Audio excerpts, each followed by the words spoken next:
So, in my last video, I said that the criticism of Valtteri Bottas in 2020 is unjustified. I also said that I would do a similar video for Alex Albon, and it's safe to say that this one took a lot more time to come to a definitive conclusion. As always, this is my opinion, and everybody is entitled to have their own at the end of the day. But in this video, I want to dissect both sides of the argument and provide a fair judgment as to whether the criticism is too harsh or not.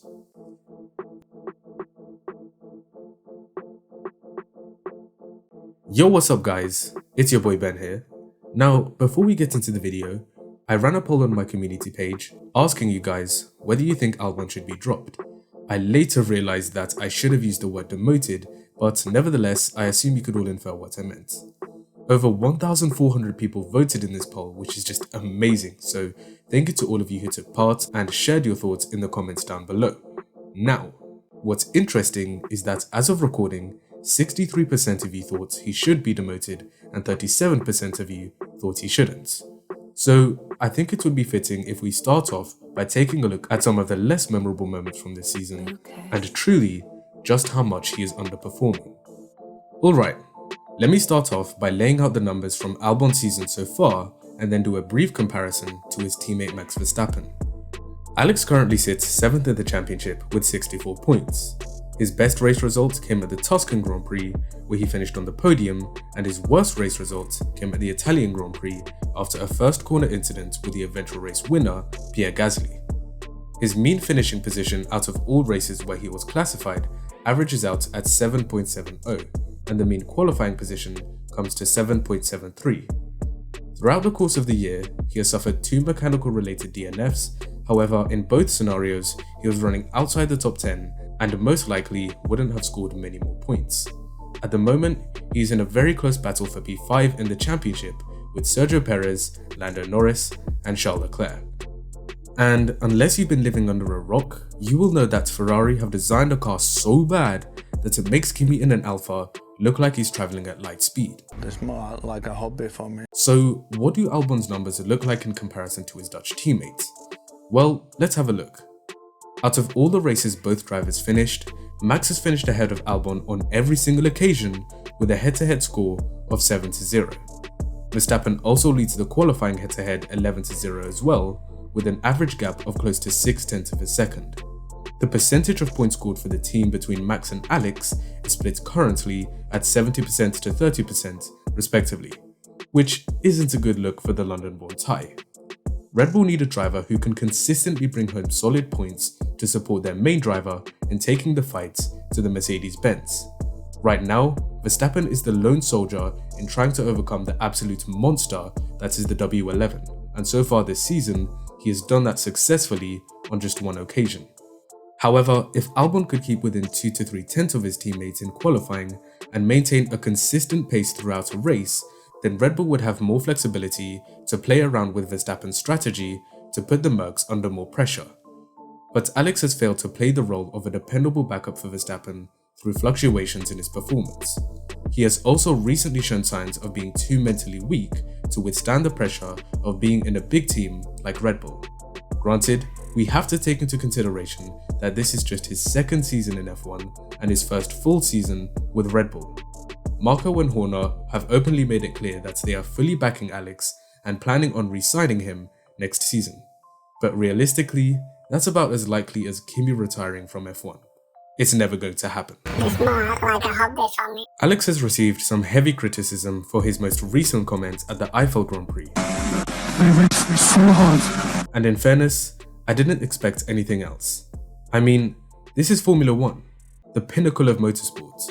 The most elite drivers in the entire world. Okay, maybe not that last part. But does he expect other drivers to just give him way? Well, I hope not, as that's the kind of attitude that will come back to bite him whenever he's involved in wheel-to-wheel combat. We have seen him make some spectacular moves when battling other drivers, but most of the time, he is scrapping away with them in superior machinery. So, considering all of this, yes, the criticism is totally justified. But behind the stats, the head-to-head comparisons, and the radio complaints lies a lot more than you might think. At the start of the season, the RB16 had some major handling issues. The car was very unstable at the rear, with Verstappen saying that understeer, oversteer, and a lack of grip contributed to its poor performance through the corners. These characteristics were evident in various incidents throughout the first few races, and most notably for Albon in FP2 in Silverstone.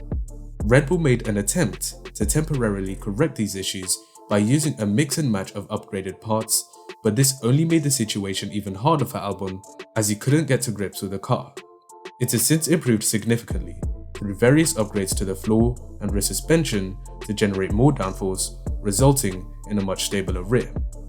But even then, Albon has struggled to adapt to these newer upgrades, whereas his teammate is completely thriving. Verstappen is a driver who can adapt very well to a car that has a loose rear end, therefore, he is able to get more out of it as a result. He is also incredibly quick and is the only driver on the grid who has scored a podium in every race he has finished this season. His consistency is scary, and it only makes Albon look worse than he actually is. Prior to the Italian Grand Prix, Red Bull openly admitted that Albon had been racing with different spec parts for most races. Helmut Marko stated in an interview, "We started the season with a chassis where the wind tunnel data indicated downforce values that were not achieved in reality. Then we tried a lot of experimentation and dedication to get the problem under control. In this short period of time that the races are ticked off, it was not possible to have the same parts for both cars. That means that Albon did not start with the same equipment in most races. It went so far that we tried different things during practice and he was confronted with different suspension settings. The team have also made some interesting strategy calls at times.